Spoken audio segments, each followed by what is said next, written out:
Papa Dudut. Isang pagbati po sa inyo at sa mga nakikinig sa inyo ngayong araw. Ako po si Syra, 30 years old, taga Davao at mula rin po sa may kayang pamilya. Pero pinili ko pong mamuhay ng mag-isa para matupad ang mga pangarap ko sa buhay. Ayaw ko po kasi na masabihan ako na nagkatrabaho lang o nagkaposisyon dahil sa mga magulang ko. Mataas po kasi ang posisyon nila sa isang malaking kumpanya na hindi ko na lamang po babanggitin kung anong pangalan. Relationship manager po ako sa isang bangko at masasabi ko pong nakakabuhay na rin naman ng pamilya ang sweldo ko. Nang umalis po ako sa amin ay nagrent na lamang ako ng bahay sa isang subdivision. Hindi naman po yung kalakihan at hindi rin po kamahala ng upa. Simple lamang po talaga yung bahay, may isang kwarto, may maliit na sala at may 2 CR. 2 po kaming nagbabayad ng 2 years ko na ka-live-in na si Rocco. Tuwing walang pasok ay nagluluto kami ng street foods at kung ano-ano pang mga putahin at tinitinda namin sa labas. Marami naman po kaming nagiging customers kaya nakakaipon din kami roon ng pandagdag sa pambayad namin ng mga bills. Pangarap naming 2 na makapagbukas ng sarili naming restaurant. Kung tutuusin ay pwede naman po kaming mangutang na lamang ng puhunan sa mga magulang namin o kaya ay mag-loan, pero mas gusto po kasi namin na galing talaga sa savings yung gagamitin naming panimula. May kababata po ako, Papa Dudut. Lottie ang pangalan niya at mas matanda siya ng 2 taon sa akin. Nagkakilala kami noon dahil mag-best friend ang tita namin. Same school kami noong high school kasi sa public po ako noon nag-aaral. Pero noong college ay nagkahiwalay na kami at yung huling balita ko po sa kanya ay nag-stop na siya sa pag-aaral. Last year lang po nang mag-chat siya sa akin para magpaalam kung pwedeng makituloy muna siya habang naghahanap ng trabaho dito sa Davao City. Pumayag naman po ako dahil hindi naman daw po siya magtatagal. Pero sa katagalan ay medyo nagkaproblema na rin kami ni Lottie. Yung dapat ay 1 buwan niya lamang sa amin ay umabot na po ng mahigit 2 buwan. Kaya nagpresenta na siyang tumulong sa pagtitinda namin para araw-araw na kaming kumikita roon. Sinasahuran din naman namin siya daily pero sa una lang po siya masipag. Kalaunan ay napapadalas na ang hindi niya pagtitinda at unti-unti na ring lumalabas ang katamaran niya, Papa Dudut.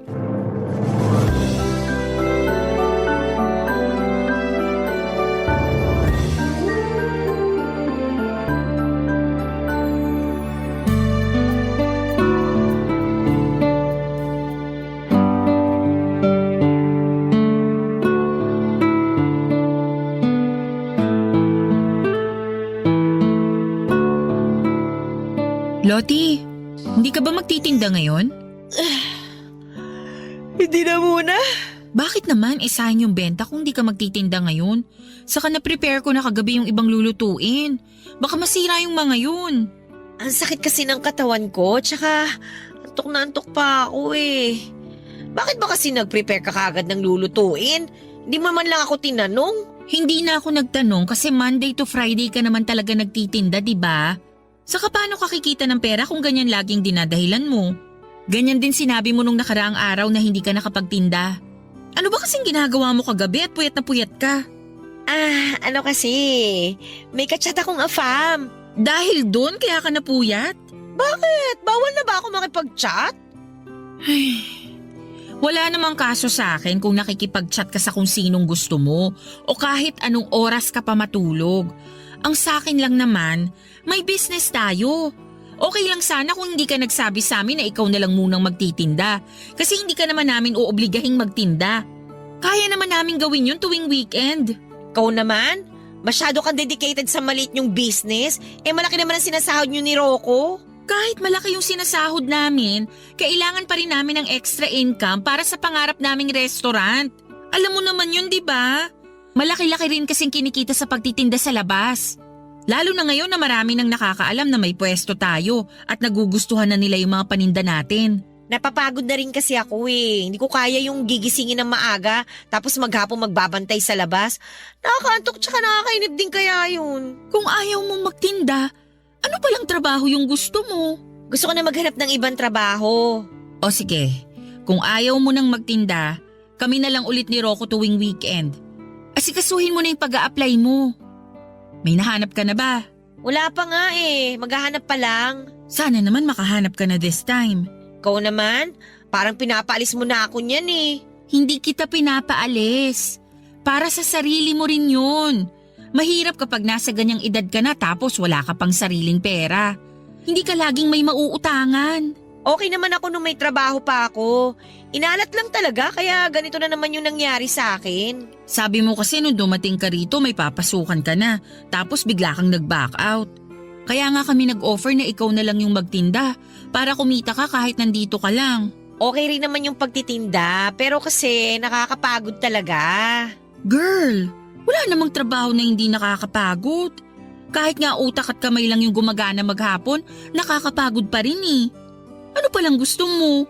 Maging tambay ka na lang forever? Real talk lang ha. Hindi kasi pera yung lalapit sa'yo. Kailangan mong kitain yun. Sorry naman. Pero alam ko naman yun eh.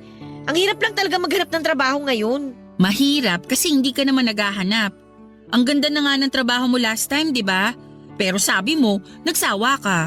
Hindi pwede yung gano'n na kapag nagsawa ka na sa trabaho mo, aalis ka na. Bukod sa masisira ka sa employer mo, nakakahiya rin kasi pinaasa mo lang sila na tatagal ka pero hindi naman pala. Kung makapagsalita ka naman dyan, parang boss na rin kita. Sa true lang tayo, Loti. Kung sa iba pa yan, baka mas malala pa yung marinig mo. Papa Dudut, hindi nagpatalo si Loti sa usapan namin, Papa Dudut, ng araw na yon. Marami pa siyang isinagot para depensahan ang katamaran niya. Hindi ko po yun nagustuhan at napansin na rin ni Rocco ang pagiging tamad niya at yung pagiging attitude niya sa akin. Kaya sinabihan na niya akong paalisin na roon si Loti. Ang kaso'y naaawa rin naman ako dahil wala pa siyang matutuluyan. Ilang araw mula nang huminto sa pagtitinda si Loti ay nag-chat sa akin ang tita niya na best friend ng tita ko. Kinukumusta siya dahil nalaman daw nitong sa akin siya nakikitira. Doon ko po nalaman na tita pala niya ang naging amo niya sa huli niyang trabaho. Nag-try daw siyang mamasukang kasambahay. Ang problema, isang linggo pa lang siya roon ay nagpaalam na siyang aalis dahil hindi raw kaya yung pagod sa dami ng gawain. Sinabihan ako ng tita niya na huwag siyang konsentihin para matutong tumayo sa sarili niyang mga paa. Sinabi ko naman na bala ko na rin talagang paalisin si Loti.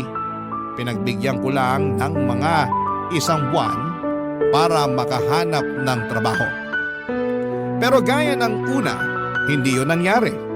Bukod sa tambay siya ay naging problema ko na rin ang pakikialam niya sa mga personal kong gamit, Papa Dudut.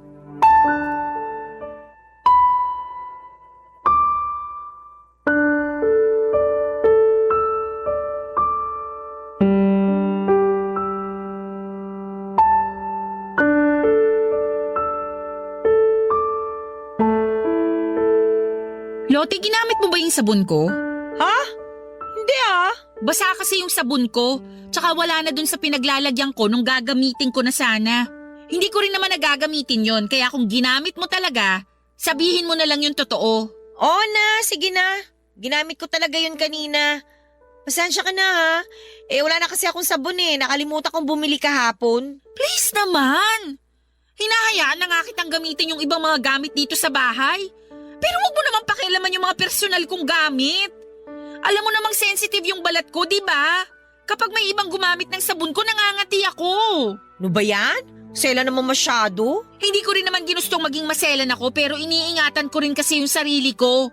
Kaya nga ako bumili ng gamit na pansarili ko lang, di ba? May stock naman ako ng ibang sabon dyan.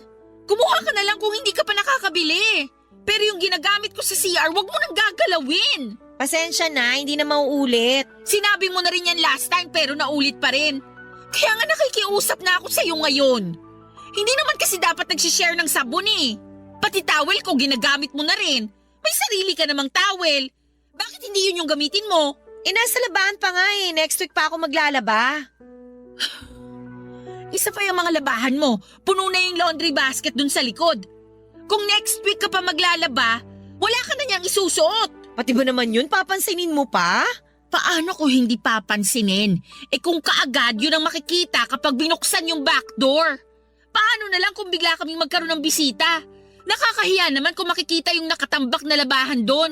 Saka hindi lang ikaw yung nakatira dito sa bahay. Minsan pinupulot ko pa yung mga panty mong nakakalat sa laundry area. Bakit kasi hindi mo na lang hayaan doon? Sana sinabi nyo na lang sa akin para ako na yung gumawa. Nakakahiya naman kasi sa inyo. Nakakahiya talaga. Ilang beses ka na kasi naming sinabihan tungkol sa pag-aayos mo ng gamit mo, pero wala namang nangyari. So paano? Kami pa mag-a-adjust? Ginagawa na nga namin lahat para maintindihan ka, pero lumalabas na parang pabaya ka talaga sa mga gamit mo. Ang sabihin mo, pareho lang kay maarte ni Rocco. Alam mo, Loti, kung ayaw mo sa ugali namin ni Rocco at sa kalinisang gusto namin dito, humanap ka na lang ng malilipatan mo.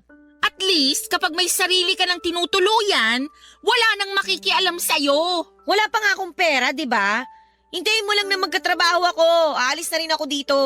Tsaka babayaran ko rin yung pagtira ko dito.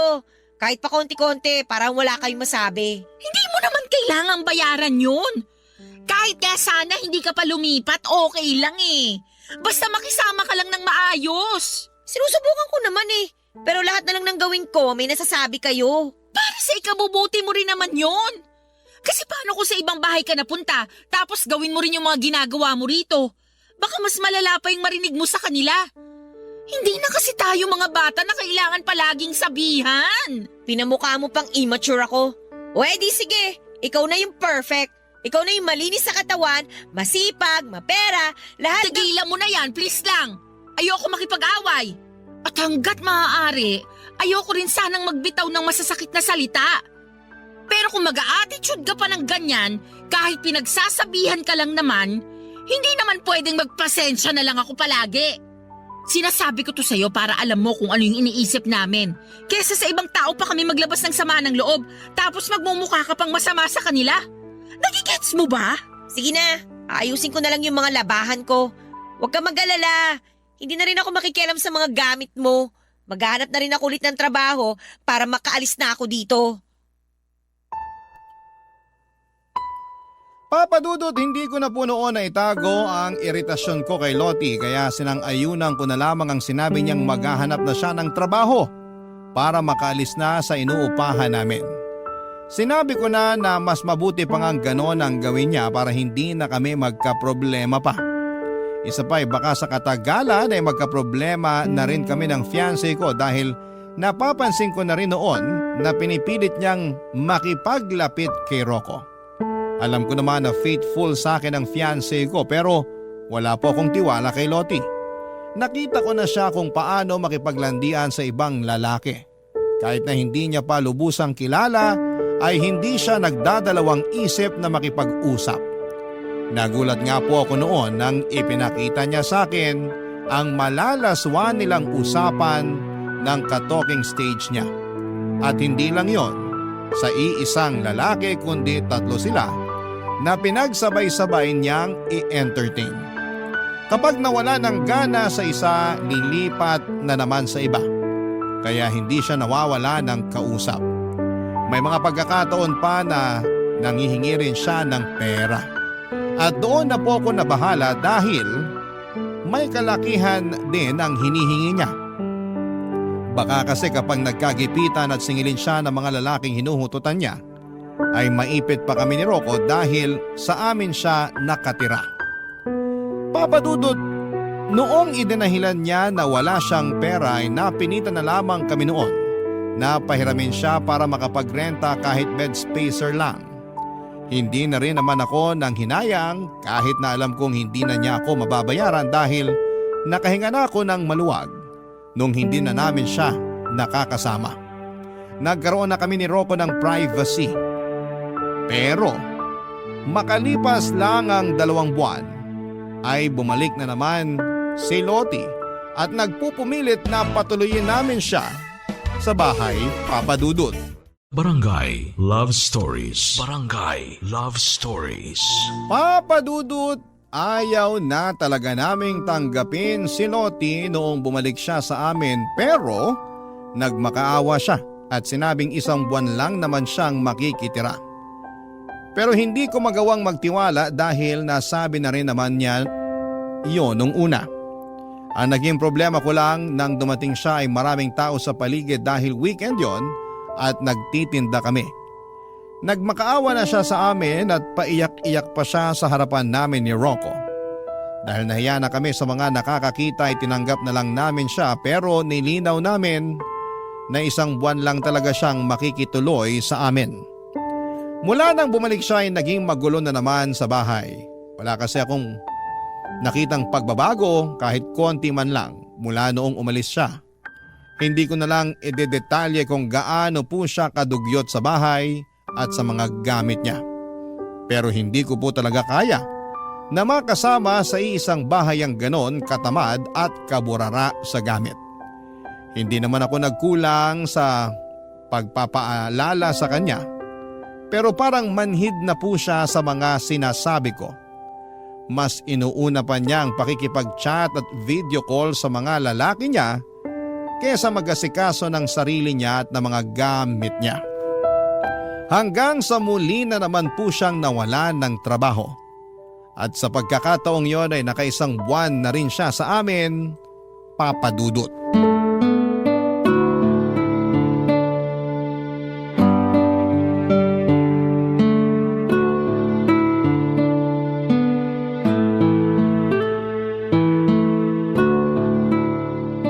Ang sarap mo talaga magluto, Bes. Luto ka ulit ang hamonado, ha? Marunong ka namang magluto, di ba? Bakit hindi mo subukan? Wala kasi ako sa mood magluto, eh. Pero mahilig kang kumain. Oo, pero nandiyan ka naman eh. Alam ko namang mabait ka, kaya hindi mo ko hayaang magutom. Kapal ng mukha ah. Uy, ba't ka naman nagsasalita ng mag-isa dyan? Lakasan mo naman yan para marinig ko. Wala yun, may naalala lang ako bigla. Okay, sabi mo eh. Uy, siya nga pala, hindi ba uwi si Rocco dito ngayon? Hindi, dun muna siya uuwi sa bahay nila. Ay, ganon? Sad naman. So, wala ka palang dilig ngayong gabi. Magaling siguro siya sa kama, no? Sorry ha, pero hindi ako komportabling pag-usapan yung tungkol sa ganyan namin ni Rocco. Sa amin na lang yun. Hindi naman yun something na pwede kong i-share kahit kanino. Dapat alam mo rin mag-value ng privacy mo. Ito naman, napakaseryoso mo sa buhay. Eh teka, tingnan mo to. May bago na naman akong ka-talking stage. Alam mo, saya niya kausap. Hindi nakaka-bore. Tapos ang hot pa niya, ha? Ay, sana magkita na kami. Ano yan? Bakit ganyan yung mga sinisend mong picture? Halos kita na yung buong dibdib mo dyan, Lottie. Ha? Hindi naman na. Charot lang. Hanggang hindi pa kita yung pasas ko, carry pa yan, no? Tsaka at least nakakit sa akin yung mga nakakausap ko. Anong ibig mong sabihin? Hindi lang isa yung ka-talking stage mo? Aba, syempre, bestie. Ano ka ba? Ang boring naman kung iisa lang. Para namang hindi mo alam na marami akong lalaki. Seryoso? Paano mo kinakayang makipag-usap sa kanilang lahat? Ano yun? Lahat sila pinapaasa mo na magiging boyfriend mo? Dami mo naman tanong. Given ang pinapaasa ko lang sila. Pero aware naman sila, no? Alam naman nilang naglalaro lang kami. Lottie, hindi magandang tignan sa isang babae na maraming kalandiang lalaki ah. Girl, boring ang buhay na walang kalandian. The more the merrier. Tingnan mo ako. Laging masaya kasi araw-araw yung Pasko sa akin. Ay, hindi kita maintindihan. Hindi kasi yan gawain ng matinong babae. Wow, napaka-pure mo naman, girl. Linis yarn. Hindi ako nagmamalinis, Lottie. Hindi lang naman iisa yung naging boyfriend ko, pero never kong ginawa na magsabay ng 2 lalaki o higit pa sa isang relasyon. Eh di ikaw na yung malinis. Hayaan mo na lang ako. Wala namang mawawala sa'yo kung hindi mo ako pakikialaman, di ba? Alam kong buhay mo naman yan, pero bilang kaibigan mo, pinapaalalahanan lang kita. Kasi may malasakit pa rin naman ako sa'yo kahit ganyan ka. Salamat na lang sa malasakit mo. Pero masaya talaga ako na marami akong nilalanding lalaki. Tsaka single naman silang lahat eh. Paano ka nakakasiguro? Porket sinabi nilang single sila, maniniwala ka na? Sa bilis mong maniwala, baka mamaya may nasira ka na palang relasyon. Lalo na kung ganyan yung ginagawa mo. Nagsisend ka ng picture ng cleavage mo. Hanggat walang nag-PPM sa akin para sabing boyfriend nila yung nilalandi ko, kakalma lang ako, bestie. Ang saya-saya ng ginagawa ko, no? Lalo na kapag nakikipag-SOC ako sa kanila. Best experience! Ano naman yung SOC na yan?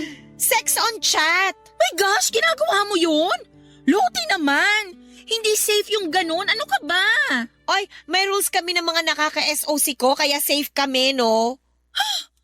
Alam mo, hindi ko na kinakaya yung mga nalalaman ko. Bahala ka na nga dyan.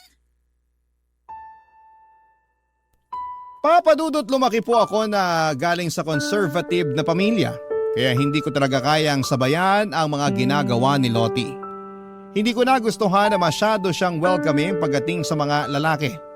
Hindi dahil sa naiinggit ako sa ginagawa niya, kundi nag-worry pa rin ako bilang isang kaibigan niya.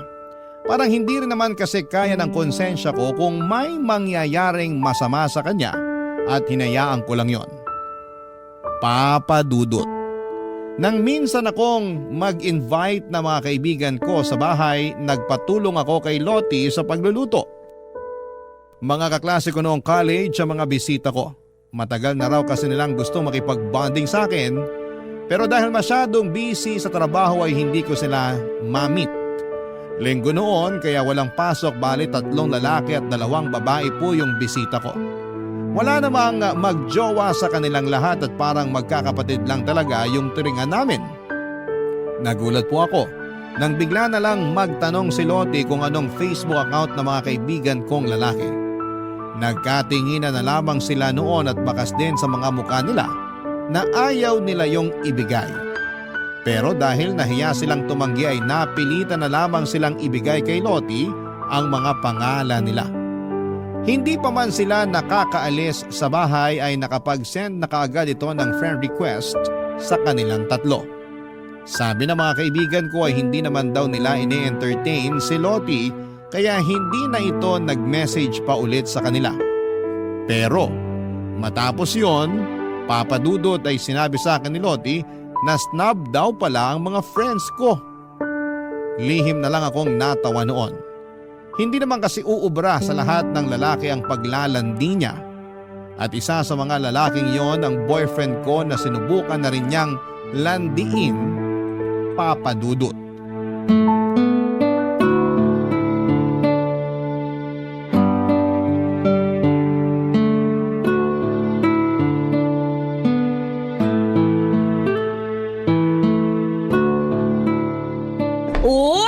Mukhang masarap yung niluluto mo patikim nga. Hindi ko pa natitimplahan na maayos. Mamaya na lang. Okay lang. Mukhang masarap naman lahat ng niluluto mo eh. Parang ikaw. Uy, ano ba? Uy! Ba't ka ba nangyayakap? To naman!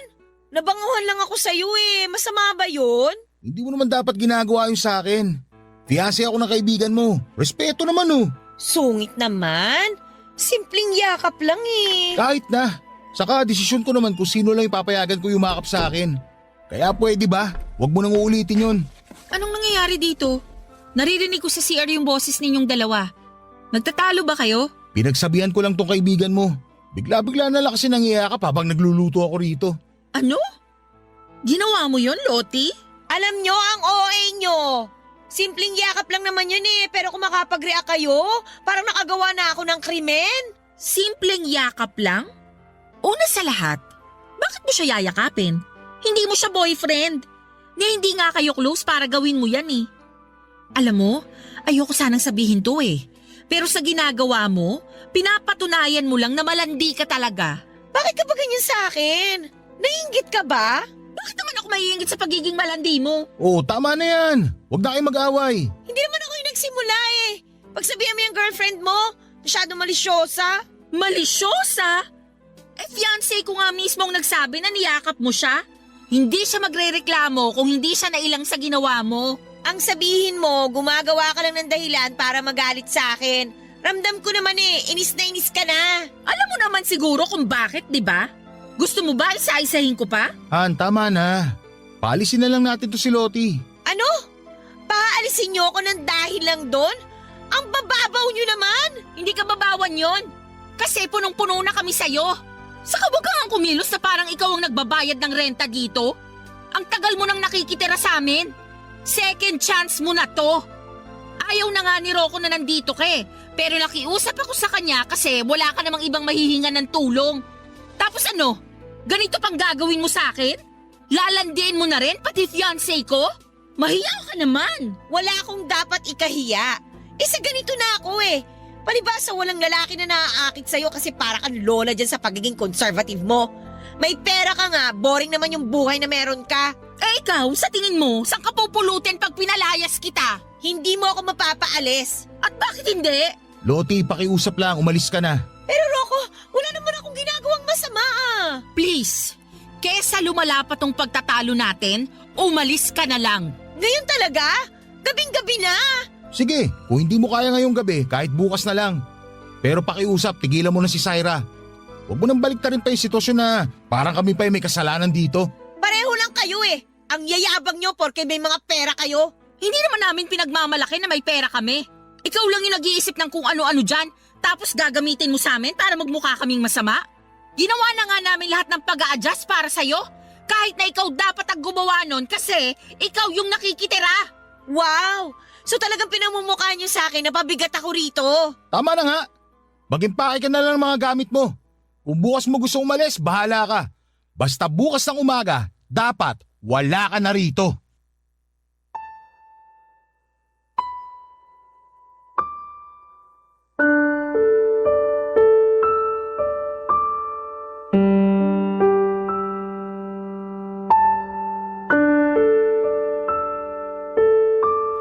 Papadudot mula ng palayasin namin si Lote ay hindi na siya tumigil sa pagpaparinig niya sa social media. Nagsishare siya ng mga patama para sa akin. Galit din siya kay Rocco pero mas galit siya sa akin. Kaya niya ginawa yon. Friends kami sa Facebook kaya nakikita ko lahat ng mga post niya. Hanggang sa sinadya niya na i-hide yung iba niyang post na minimension mismo ang pangalan ko. May mga mutual friend naman ako na nagmamalasakit at sinesend sa akin ng screenshot ng mga post niya. Hindi ko yon pinansin noong una hanggang sa itag niya na ako sa isang long post na patungkol na talaga sa akin. Nakasaad pa roon kung gaano kasama ang ugali ko at ang pagpapalayas ko sa kanya papadudot. Hindi niya binanggit si Rocco, lahat ng yon ay para lang sa akin. Dahil doon ay marami ang nag-message sa akin at nagtanong kung totoo ang mga sinabi ni Loti sa post niya. At para naman i-address ang issue ay gumawa pa ako ng isang post para sagutin lahat ng mga tinatanong ng mga nakakakilala sa akin. Sinabi ko po ang totoong nangyari at pwedeng hindi ko na po idinitalye. Matapos yon ay blinak ko na si Loti sa Facebook papadudot at hindi ko na po siya kinumpronta dahil alam kong hindi rin naman siya magpapatalo. Sa aming dalawa papadudot siya yung mas maraming masasabi na masasamang salita. Kahit marami pa rin ang nagtatanong sa akin ay mas pinili ko na lamang na manahimik at ipagpatuloy ang buhay namin sa kabila ng mga ginawa ni Loti. Hindi naman kami ang talo roon dahil ginawa lang namin ang alam naming tama para sa problemang yon papadudot. Barangay Love Stories. Barangay Love Stories.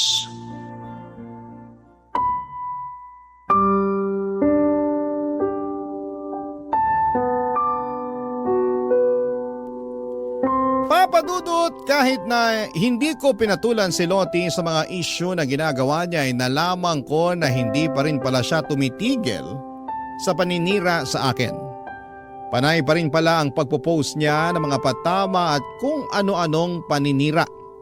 Kesyo burara daw ako sa mga gamit, marumi ako sa bahay, nagkukunwaring mabait at mabuting tao pero mapagpanggap naman. Aaminin ko na medyo naapektuhan na po ako noon pero hindi pa po natapos doon ang paninira niya sa akin. Inalam niya kung sino-sino ang mga close friends ko sa trabaho at hindi ko na nga po alam kung paano niya pa nalaman yon. Dahil nakablock na po siya sa account na ginagamit ko. Tanging mga friends ko na lamang po ang nakakakita sa mga post ko. Pero nagulat na lamang po ako noong sabihin sa akin ng isa sa mga malalapit kong kaibigan sa trabaho na nag-message sa kanila si Lottie tungkol sa issue na ginagawa niya sa akin. Sinisiraan ko raw yung mga katrabaho ko kahit na hindi naman yun totoo. Para linawin ang issue ay ipinakita ko po sa kanila ang mga post ni Lottie tungkol sa mga patama at paninira niya sa akin dahil sa pagpapalayas namin sa kanya ni Rocco. Doon ko lang po nalinis ang pangalan ko sa mga katrabaho kong sinubukan niyang i-brainwash. Papa Dudut.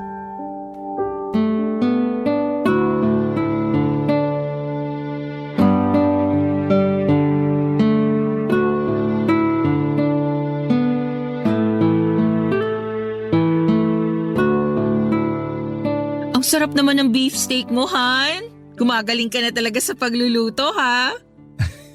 Siyempre naman. Kailangan ko na masanay sa pagluluto. Kasi kapag ipinagbubuntis mo na yung first baby natin, hindi ko hayaang mapagod ka rito. Wow, ang sweet naman ng mapapangasawa ko. Ikaw rin naman. Ay, sarap sa pakiramdam kapag tayong dalawa lang yung nandito, no? Iniisip mo na naman ba yung ginawa ni Lottie? Hindi naman madaling kalimutan yun. Lalo na hindi pa rin siya tumitigil sa paninira sa'yo. Pwede mo nga siya kasuhan sa ginawa niyang paninira sa'yo sa mga katrabaho mo eh. May ebidensya ka naman. Ayoko na ng guluhan. Saka sa tingin ko talaga parang may mental health problem siya. Kaya hayaan na lang natin siya. Baka mas lalo pa siyang lumala kapag pinatulan natin ang pinatulan. Hindi mo dapat hinahayaang abusuhin yung pagiging mabait mo.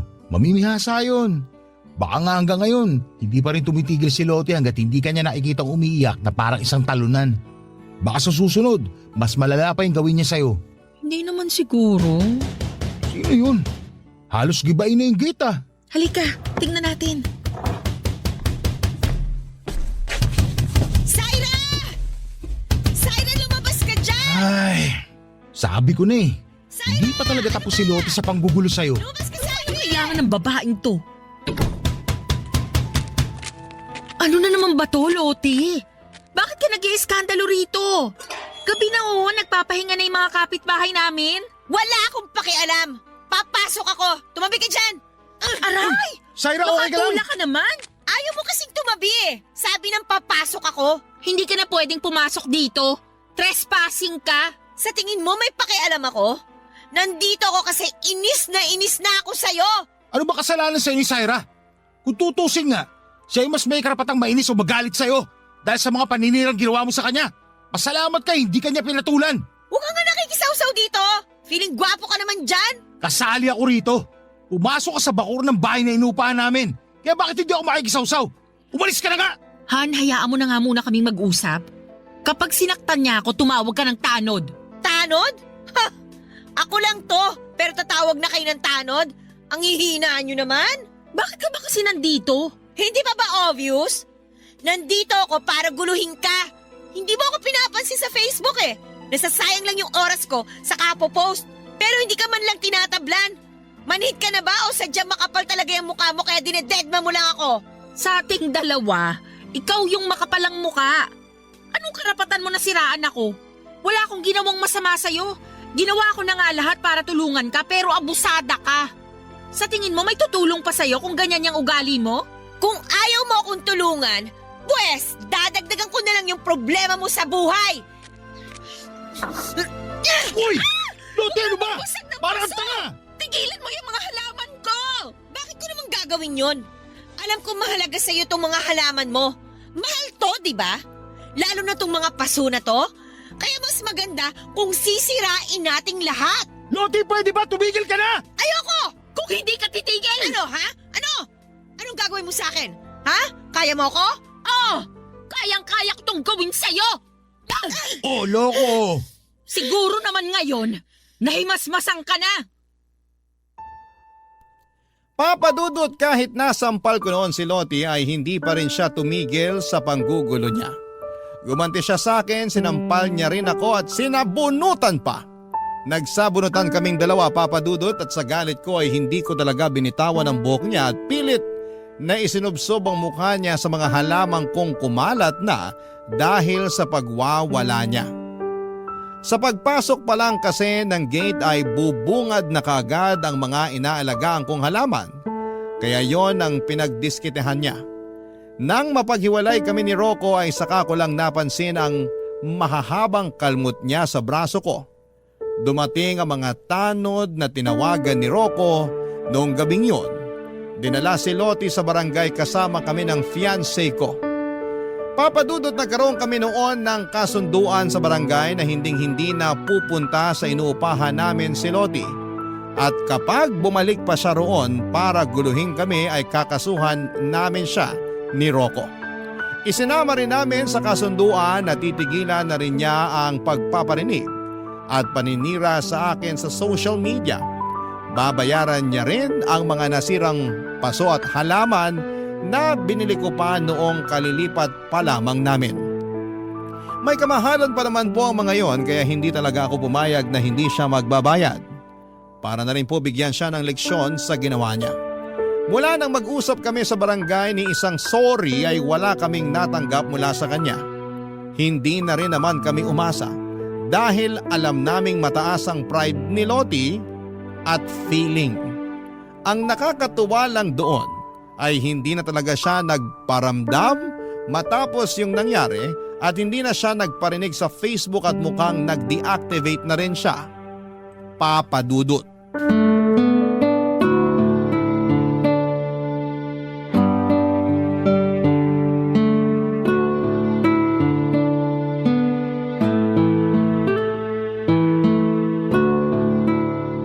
Han, nag-o-open ka pa ba ng Facebook account mo?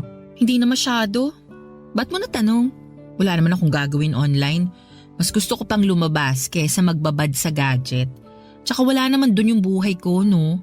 Hindi ako kagaya ni Lottie na masyadong papansin kaya oras-oras online at may kachat. Han, Totoo naman eh. Kahit walang makain basta may kalandian okay lang. Inilaan niya na yata yung buong buhay niya kaka-Facebook. alam kong naiinis ka pa sa kanya hanggang ngayon. Pero hindi rin naman maganda kung magsasalita pa tayo na masama tungkol sa kanya. Hindi ba pwedeng maglabas muna ng inis o galit sa kanya? Nandun ka naman eh. Alam na alam mo yung pinagdaanan ko dahil sa kanya. Pinili kong hindi siya patulan pero tignan mo naman yung nangyari. Kahit anong iwas yung gawin ko, inilalapit niya pa rin sa akin yung gulo. Tapos ngayong naiinis ako sa kanya, parang nagmumukha pa akong masama. Gusto ko lang namang ilabas to. Okay, sorry. Di mo naman kailangan mag-sorry. Siya may kasalanan sa akin. Sa ating dalawa. Ay, naiinis pa rin kasi ako. Siguro hanggat hindi gumagaling tong kalmot niya sa braso ko, hindi ako makaka-move on. Kung pwede nga lang pabayaran pati yung mga nalagas kong buhok, gagawin ko para mahirapan siya sa paghahanap ng ibabayad niya. Nakabuti rin naman sa kanya yung ginawa mo. Naobligan na talaga siya maghanap ng trabaho para mabayaran kanya sa panahong ibinigay mo. Sana nga talaga magpakatino na siya para may tagalan din siyang trabaho. Hindi ba siya natatakot na sa ganung edad niya, wala pa rin siyang ipon? Paano kung magkasakit siya o may masamang mangyari sa kanya? Wala siyang mahuhugot kasi mas inuuna niya yung mga walang kwentang bagay. Kaya sana matuto na siya. Hindi lahat ng tao kaya magpasensya sa ugali niya, no? Ay, kahit naman ako, hindi ko talaga siya gusto. Kung hindi nga lang dahil sa'yo, hindi talaga ako papayag na makasama natin siya sa isang bahay. Unang kita ko pa lang sa kanya, alam ko nang pasasakitin niya yung ulo mo. Hindi na ba siya nagpaparinig sa'yo sa Facebook? Hindi na. Kung ganun, baka natauhan na rin siya sa mga ginawa niya. Ay, hayaan na natin siya. Kung nagawa mo magpatuloy sa buhay nang hindi nagpapaapekto sa kanya noon, alam kong magagawa mo ulit yun. Tama ka. Magagawa ko ulit yun. Pero dapat, hindi na natin siya pag-usapan. Okay, yun lang pala eh. Kahit forever pa natin gawin yun. Nga pala, Han, parang gusto ko na ulit mag-travel. Kahit dito lang sa Pinas. Pwede naman. Pero ang tanong, may free time ka ba? Mas masaya sana kung at least 1 week yung pahinga natin. Marami na tayong pwedeng puntahan nun. Pwede naman ako mag-leave. Sure ka na gusto mo talaga? Actually, gustong gusto. Para makahinga naman tayo sa mga nangyari. Kung ganon, magandang idea yan.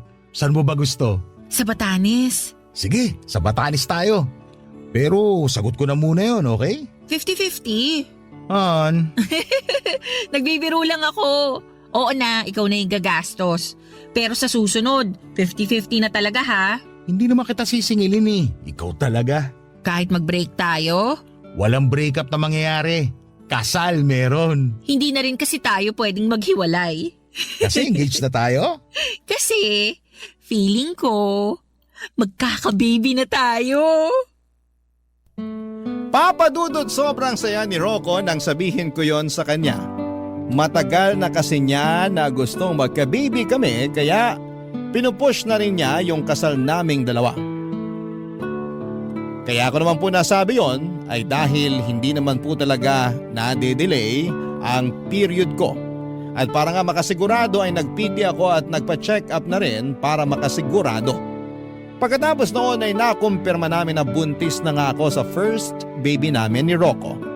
Bago yung kasal namin, isa sa mga in-invite ko yung tita ni Lottie. Habang magkausap kami sa phone call, ay nabanggit niya na nabuntis daw si Lottie nang huli nitong naka-meet up. Ang kaso ay hindi raw pinanagutan dahil ayaw maniwala noong lalaki na siya ang ama ng bata. Kaya naman walang choice si Lottie kundi ang lumapit sa tita niya. Tumulong naman daw ito ng konti pero sinabihan pa ring maghanap ng mapagkakakitaan bago manganak. At hindi ko na nga po akalain, Papa Dudut, na lalapit ulit siya sa akin para manghiram ng pera. Pero dahil nga sa gulong ginawa niya at sa pananakit niya sa akin ay hindi na ako nagpadala sa awa. May iba pa naman siyang kamag-anak at kung tutuusin ay kaya pa siyang tulungan ng mga yon kung magpapakatinulang sana siya. Matapos ko siyang tanggihan ay wala na ulit akong naging balita pa sa kanya. Kahit hanggang sa maikasal kami ni Rocco. Sa ngayon, Papa Dudut, ay may sarili na akong pamilya. Sa awa ng Diyos, kahit minsan ay hindi naman kami nagkaroon ng problema sa pinansyal. Kaya masasabi ko po talaga na sobrang blessed ang pamilya namin. At palagi po naming ipinagpapasalamat yon. Hanggang dito na lamang po ang kwento ko at maraming salamat po sa inyo, Papa Dudut. Ganoon din po sa Barangay LS na patuloy na nagbibigay aliw at inspirasyon sa mga kagaya namin na mahilig makinig ng mga kwento ninyo. Pagpalain po sana kayong lahat. Ang inyong forever kapuso at kabarangay, Syra. Dear Papa Dudut, good day sa inyo at sa mga kabarangay natin na katulad kong panatiko ng Barangay Love Stories. Na-discover ko ang programa ninyo dahil sa kaibigan kong si Ricky. Mahilig kasi yung makinig sa mga love story kaya sinuggest niyang pakinggan ko ang programa ni Papa Dudut. Nga pala, tawagin niyo na lamang ako sa pangalang Willie, 31 years old at tubong Marikina. Pero kasalukuyan ako nagtatrabaho sa isang private company sa Quezon City bilang finance staff. Meron kaming grupo ni Ricky na magkakaibigan noong college. Bale, 5 kaming magtotropang lalaki at 2 babae. At hanggang ngayon, magkakaibigan pa rin kami kahit na sa iba't ibang kumpanya na kami nagtatrabaho. Sa paglipas nga ng panahon ay halos naka-attend na ako sa mga kasal at binyag ng mga anak ng mga kaibigan namin. At netong August 2024 lang ay kasal naman ni Ricky at ng long-time girlfriend niya ang aming pinuntahan. Pero sa aming 7, Papa Dudut, ako na lang ang natatanging walang girlfriend o asawa.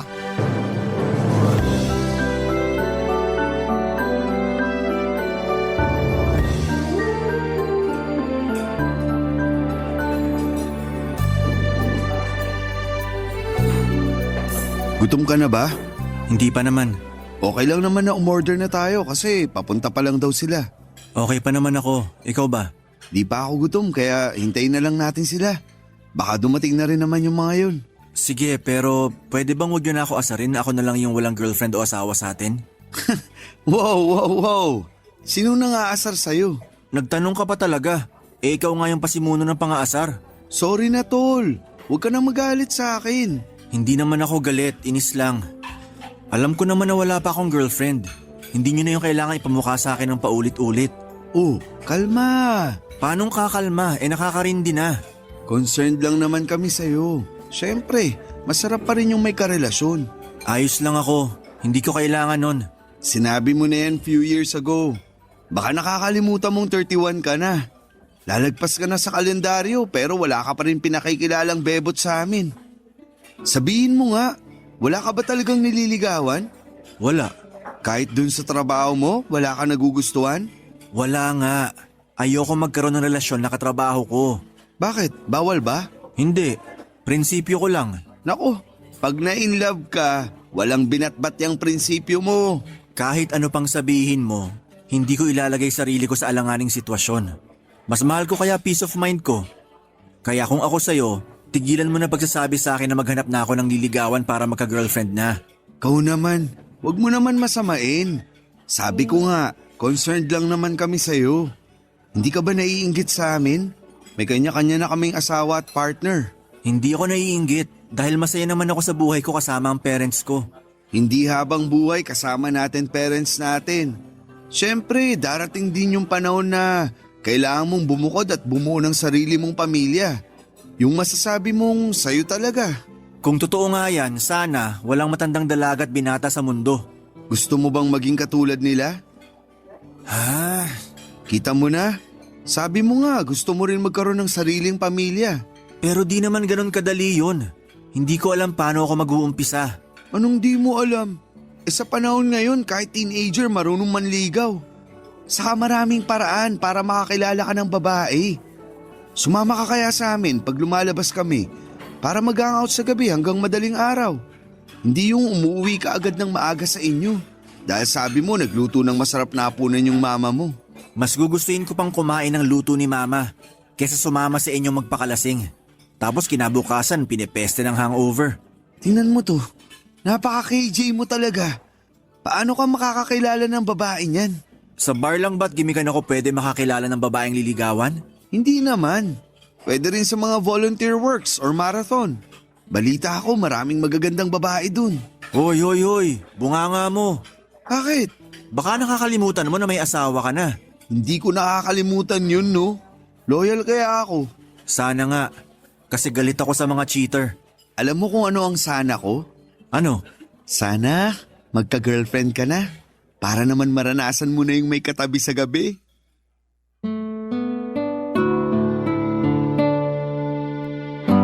Papadudot, maloko talaga si Ricky pero tinuturing ko na siyang parang kapatid. At aminin ko na may punto rin naman ang mga sinabi niya. Sa totoo lang ay may pagkatorpe akong lalaki.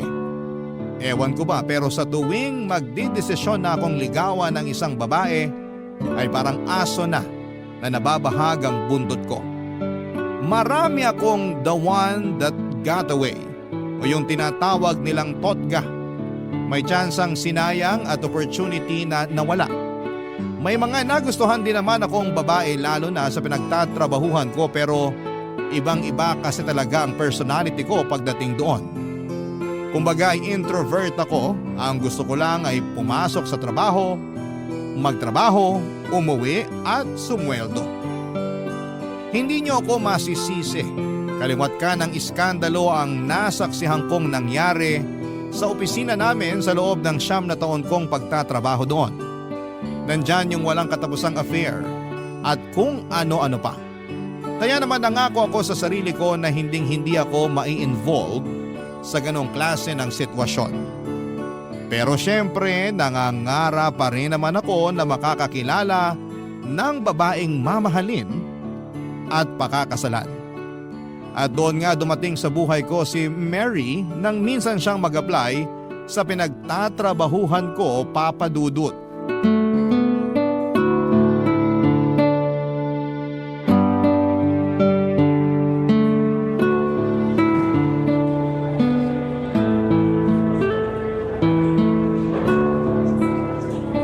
Hi! Pwede ba ako makishare sa table and chair mo? Yeah, oo naman. Teka, uurong lang ako. Thanks! Ayan, may space na. Pwede ka na maupo. Thank you uli!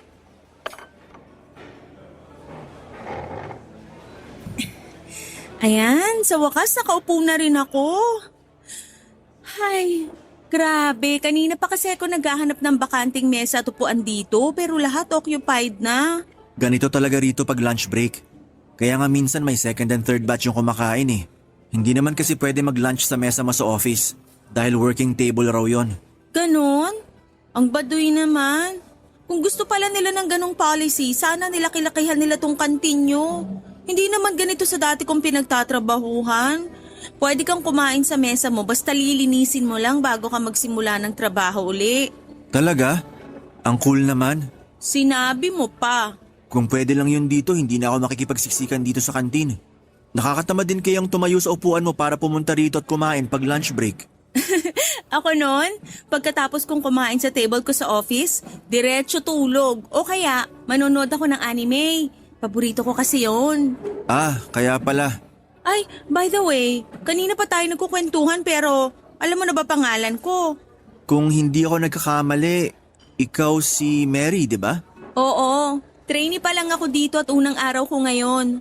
Ay teka, paano mo nga pala nalaman pangalan ko? Pinakilala ka sa amin ng papalitan mo. Nakalimutan mo na? Hala, oo nga. Magka-department din pala tayo. Willie pangalan mo, di ba?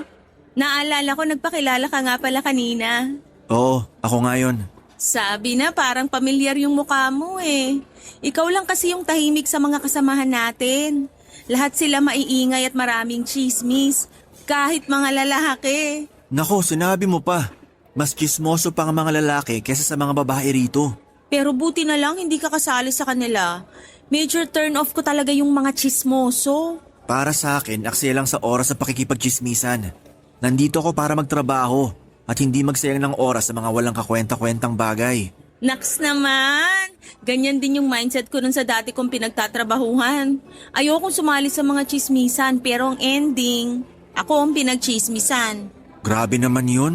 Sinabi mo pa. Naku, kung alam mo lang kung anong klaseng paninira yung mga sinabi nila sa akin. Halos lahat walang katotohanan. Hindi mo ba sila sinumbong sa HR? Bawal yun ah. Oo, bawal. Kaya sinumbong ko sila. Kaso, may kinikilingan yung HR namin. Palibasa close niya yung mga nanira sa akin. Kaya nag-resign na lang ako kaysa mabaliw doon. Tapos nagpahinga ako ng 1 buwan bago ako naghanap ng panibagong mapapasukan. Swerte dito ako napunta kasi nakilala kita. Aha? Anong ha? Wala naman. Nagulat lang ako sa sinabi mo na maswerte ka kasi nakilala mo ako rito. Siyempre feeling ko magiging super duper mega close tayo. Pero di ako ganun kadaling kaibiganin. Wala nga akong kaklose rito kahit na 9 years na ako nagkatrabaho rito. Pues, nandito na ako para maging kaibigan mo. Don't worry, mabait naman ako. At hindi nangangagat. Papadudot, napakaganda ni Mary. Mukha siyang artista na napanood ko sa isang international film. Bukod doon ay masaya pa siyang kausap at talaga namang nakakaaliw. Madali niya rin akong napapatawa sa mga hirit niyang corny sa pandinig ko noong una. Pero nakita ko na lamang ang sarili ko na nag-e-enjoy kabanding siya. Simula ng araw na yon ay lagi na akong masaya na pumapasok sa opisina dahil alam ko na masisilayan ko si Mary. September 2024 nang magsimula ang probationary period ni Mary sa pinagtatrabahuhan namin. Magka-department kami dahil kapalit siya ng isa naming kasamahan na nag-resign ng mga panahong yon. At kahit na hindi ako ang nag-turn over sa kanya, ako lagi ang gusto niyang samahan tuwing lunch break. Nahalata na tuloy ng mga katrabaho namin, Papadudot, na nagkakamabutihan kami. Dahilan para walang humpay nila kaming asarin sa isa't isa. Pero ewan ko ba sa sarili ko dahil hindi ako naiilang o naiinis man lang. In short, ay gustong gusto ko ang pakiramdam na tinutukso nila ako kay Mary ng mga panahong yon, Papadudot. Barangay Love Stories. Barangay Love Stories. Papadudot, totoo pala ang kasabihan na baka kainin mo ang salita mo. Dahil yon ang eksaktong nangyari sa akin. May pasabi-sabi pa ako na ayokong ma-involve sa love story ng mga tao sa opisina namin. Negatibo kasi lahat yon sa akin at sakit lang sa ulo, ngunit nakalimutan ko na meron din namang mga successful love story. May nagkakatuluyan, nagkakaibigan at sa huli ay nagpapakasal pa nga. Kahit ako, na tahimik lang, ay hindi mapigilang mapasa na all sa isipan. Sa pagpapatuloy ng pagiging close namin ni Mary ay hindi na nga tumigil ang mga katrabaho namin sa panunukso sa amin, Papa Dudut. Pero wala namang kaming reklamo pareho dahil ramdam ko ng mga panahon na yon na gusto rin ako ni Mary. Isang gabi bago kami mag-out sa trabaho, nag-confess ako kay Mary na gusto ko siyang ligawan. Gulat na gulat siya nang sabihin ko yon, pero pagkalipas ng ilang sandali ay lumapad na ang kanyang ngiti. Pumayag si Mary na magpaligaw sa akin matapos naming katapatang gusto namin ang isa't isa. Nag-set kami ng araw para sa aming unang date, kaya lang ay na-realize ko na wala pala akong ideya sa kung saan magandang lugar ko siya pwedeng dalhin. Buti na lamang to the rescue si Ricky, Papa Dudut.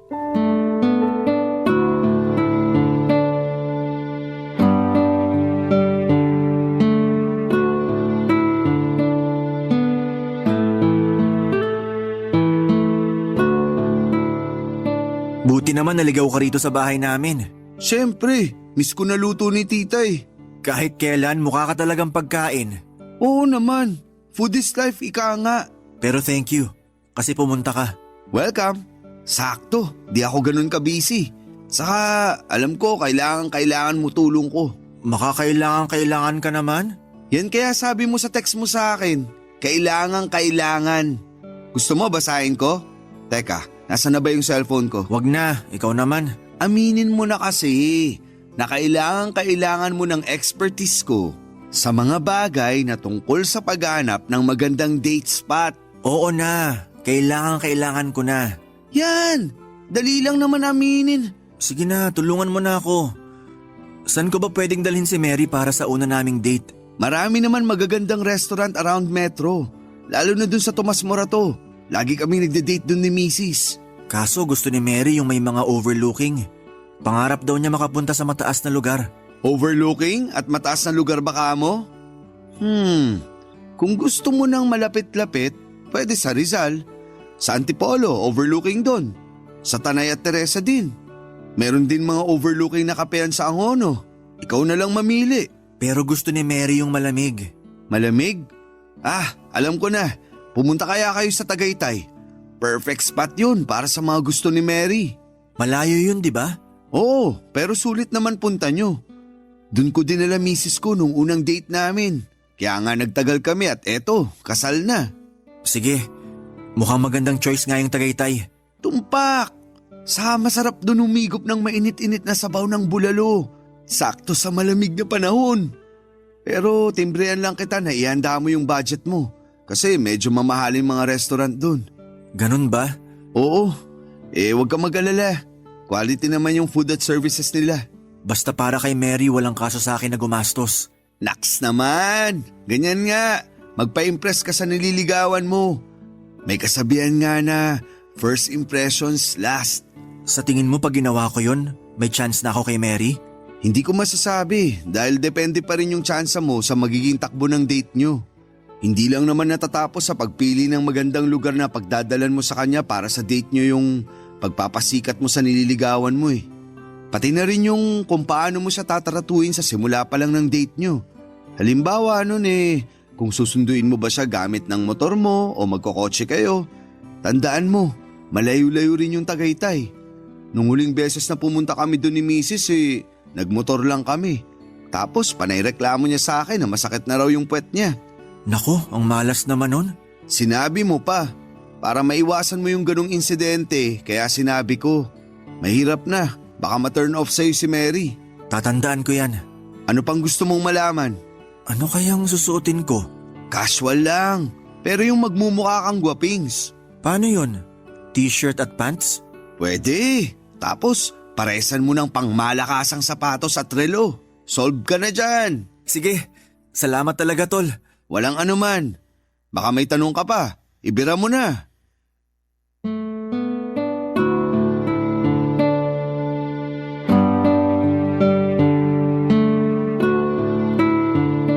Papadudot dahil tiwala ako sa pagiging expert ni Ricky sa relasyon ay sinunod ko ang payo niyang dalhin sa Tagaytay si Mary para sa aming unang date.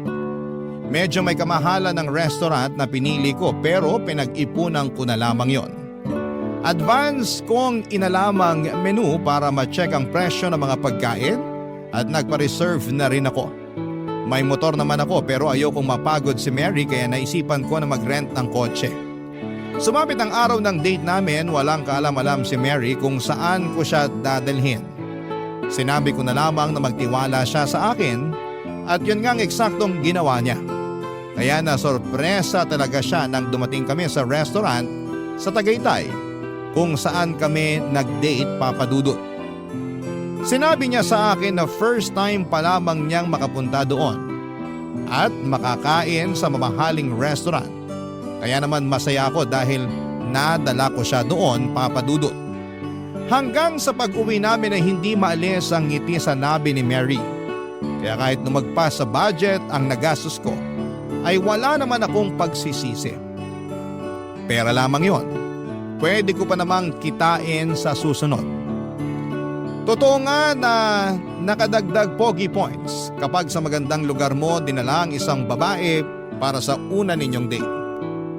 Pagkatapos kasi noon ay mas naging close pa kami ni Mary. Yung closeness na parang tumama ako sa jackpot dahil mas naging clingy siya sa akin. Pero syempre, alam ko pa rin naman ang limitasyon ko dahil hindi pa rin naman kami opisyal na magkarelasyon. Isang araw, di nakapasok sa opisina si Mary kaya tinawagan niya ako at sinabing masama ang pakiramdam niya na kagagawa ng kanyang buwanang dalaw. Naaawa naman ako lalo at alam ko ang pakiramdam na yon dahil may mga kapatid din akong babae. Kaya nung sinabi ni Mary na pupuntahan ko siya sa bahay nila pagkatapos ng trabaho ay hindi na ako nagdalawang isip na umuo. Pero bago ako nakarating sa kanila ay dumaan muna ako sa butika para ibili siya ng gamot at ilang pagkain na paulit-ulit niyang binabanggit na gusto niyang kainin, Papa Dudut.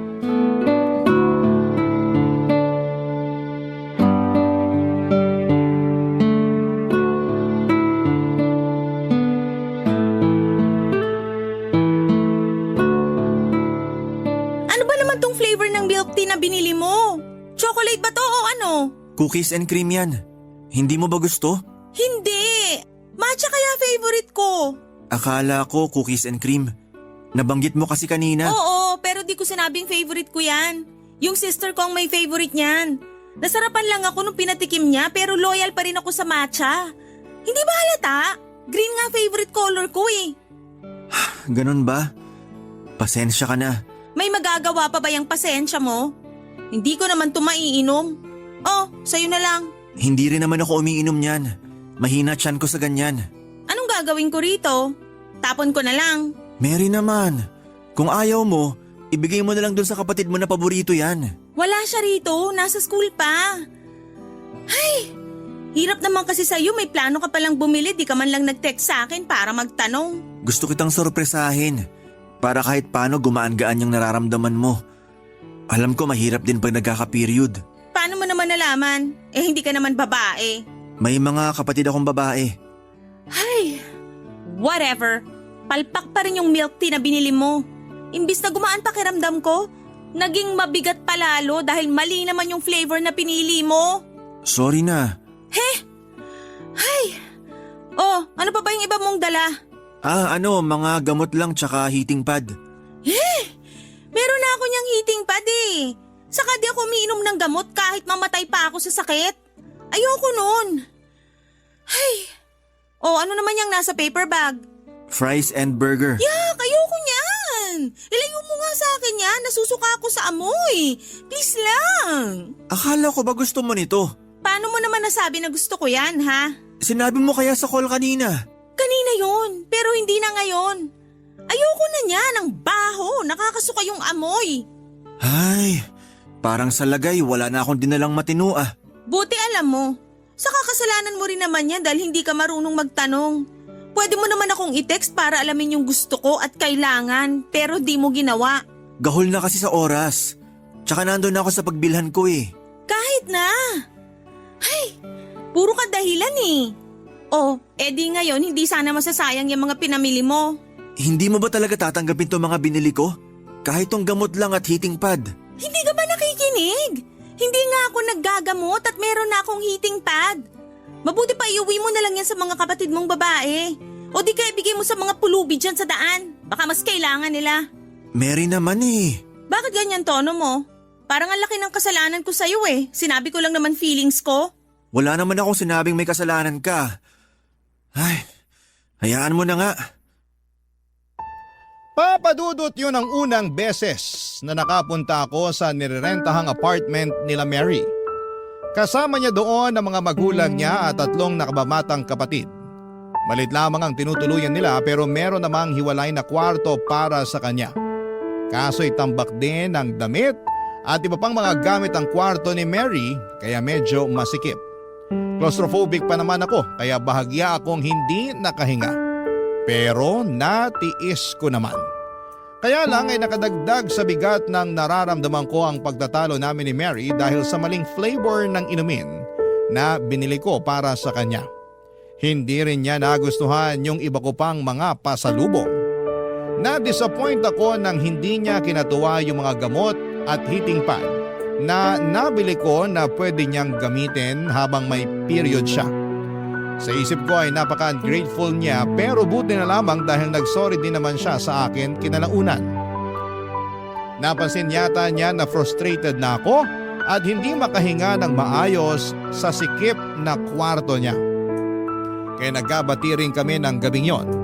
Matapos niyang humingi ng peace offering na bilhan ko rin ng makakain ng magulang at mga kapatid niya, Papa Dudu. Barangay Love Stories. Barangay Love Stories. Papa Dudut, hindi naman ako madamot na tao. Pero habang tumatagal ang panliligaw ko kay Mary ay mas nagiging demanding siya.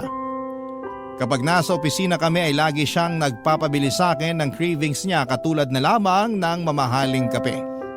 Dati naman ay ayos na sa kanyang instant coffee kasi masarap naman daw at nakasanayan na niya. Pero nagbago na raw ang panlasa niya nung isang beses ay binilhan siya ng binurong kape galing sa isang mamahaling coffee shop. Simula noon kapag may isa sa mga kasamahan namin ang nagyayaya na magkape gusto rin niyang magpabili. At ako bilang manliligaw syempre gusto kong magpa-good shot sa nililigawan ko kaya binigay ko lahat ng hinihiling ni Mary. Bukod sa mamahaling kape na inaraw-araw na niya ay nagpabili rin siya sa akin ng damit, makeup kit, bagong cellphone dahil gusto na raw niyang mag-upgrade at iba pang mga gadgets. Hindi ako mayaman pero meron naman akong savings, Papa Dudut. Kaya lang ay nasaid na lang ang ipon ko ng dahil sa pagiging maluhon ni Mary. Aminado ako na hindi na ako masaya sa panliligaw sa kanya, Papa Dudut. At napansin yon ng kaibigan kong si Ricky.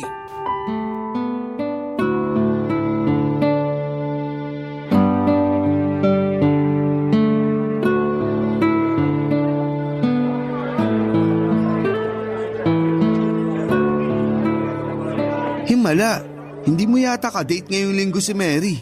Ikaw nga, di mo kasama asawa mo. May outing sila ng mga kaibigan niya sa La Union. Banding daw kaya hinayaan ko na. Si Mary, may outing din ba? Wala naman. Busy lang. Hindi. Nagtanong nga kanina kung may plano raw ba akong ilabas siya. Sabi ko may pupuntahan ako. Pero palusot ko lang yon. Ayoko muna siyang i-date. Oh, bakit naman? Naka-budget ako eh. Sigurado di naman yun papayag na mag-date kami sa pipitsuging lugar. Expected na niya kasi na dadaling ko siya sa mamahalin. Talaga? Oo. Katulad nung unang date namin sa Tagaytay. Sandali. Kayo na ba o nililigawan mo pa lang siya? Nililigawan pa lang. At ganun na siya makapag-demand sa'yo? Oo, pero nung una di ko naman naisip yun. Kaya lang… Anong hindi? Demanding siya tapos hindi pa pala kayo. Pambihira. Di ako makapaniwala na ganyan pala ugali ng babaeng yan. Mabait naman si Mary. Mabait kapag may kailangan. Alam mo tol, magpakatotoo ka na nga. Tayo lang magkausap dito. Magsabi ka sa akin, ano pang hiningi sa'yo ng babaeng yan? Marami-rami na rin. Nagsimula lang naman yun sa mamahaling kape, pagkain, Tapos mga damit, sapatos, makeup kit, bagong cellphone at iba pang gadget. Pulubi ba siya? Ricky naman. No offense pero asal pulubi yan eh. Yung nangihingi sa manliligaw. Sobrang demanding tapos hindi pa kayo sa lagay na yan ha. Ibig bang sabihin kapag naging kami, ayos lang na maging demanding siya? Hindi pa rin. Kasi di ka naman bangko para laging maglabas ng pera sa tuwing may gusto siyang bilhin. May trabaho naman siya. Bakit di siya gumastos sa sarili niya? Kulang pa raw yung sweldo niya pambayad nila sa renta ng apartment bills at pagkain nila. Doon lang daw madalas napupunta yung kita niya at wala nang natitira sa kanya. Pero hindi excuse yun para gamitin ka na niya. Hindi naman niya ako ginagamit. Nililigawan ko nga siya, di ba? Hindi ganyan yung tamang panliligaw. Matuto kang humindi. Huwag kang maging bigay todo. Saka di ka naman mayaman eh. Paano na lang pag naging kayo? E di mamumulubi ka sa kanya. Mahal ko na si Mary. Kaso nalulungkot ako sa ginagawa niya sa akin. Matanong nga kita, tol. Ano yun? Kumusta yung estado ng panliligaw mo sa kanya? Alam ko, mali na tanungin kung may pag-asa ka ha. Kasi di naman doon nasusukat ang lahat pero gusto ko lang malaman. Curious lang ako. Napag-usapan niyo ba kung hanggang kailan ka manliligaw sa kanya? O kung may plano ba siya na sagutin ka? Ang totoo, ilang beses ko nang tinanong sa kanya pero paulit-ulit niyang sagot maghintay daw ako. Darating din daw yung araw na magiging kami dahil mahal na rin naman daw niya ako. Nak ng tok, neneng. Malabo pa yata sa mga mata kong may grado na 500 yung sagot niya sa'yo eh. Red flag na yan, tol. Distansya na. Paano naging red flag yun? Hindi ba halata? Pinapaasa ka lang yan. Ginagamit ka lang niya dahil may mahihita siya sa'yo. Sa nakikita ko, di ka talaga niya mahal. Kunwari lang siya. Mahal lang niya yung komportableng buhay at mga bagay na naibibigay mo sa kanya. Papadudo, tama rin naman si Ricky nang sabihin niyang dapat matuto akong humindi sa mga hirit at pabili ni Mary, lalo na at hindi pa naman kami magkasintahan. At kahit na kami na, dapat alam ko rin ang limitasyon ko sa mga bagay na kaya kong ibigay sa ngalan ng pag-ibig. Pero ayoko naman talagang isipin na ginagamit lamang ako ni Mary para makabili ng mga luho niya, Papadudot. Hindi ganon yung pagkakakilala ko sa kanya, kaso'y pinapakita niya ay unti-unti akong naliliwanagan sa tunay niyang pag-uugali. Pero siguro'y wala namang pinanganak na perpekto, Papadudot. At dahil nga mahal ko noon si Mary, handa akong makipag-compromise. Dahil napansin ko na madalas ay wala siyang baon ay naisipan kong ipagdala na rin siya ng pananghalian. Tiwala naman ako na magugustuhan niya ang luto ng mama ko kaya pinagbaon ko siya. Nagdala na rin ako ng merienda para hindi siya gutumin pero makaraan lamang ang 3 araw. Nalaman ko na chinichismis niya pala sa mga kaopisina namin na hindi masarap ang luto ng mama ko. Na cheap akong manligaw at hindi raw ako ganong kaseryoso sa kanya. Masama ang loob ko sa kanya pero nang sumunod na araw ko na siya kinumpronta kung kailan magkasama kami sa bahay nila. Sabado kasi noon at pinapunta niya ako sa kanila, Papadudot.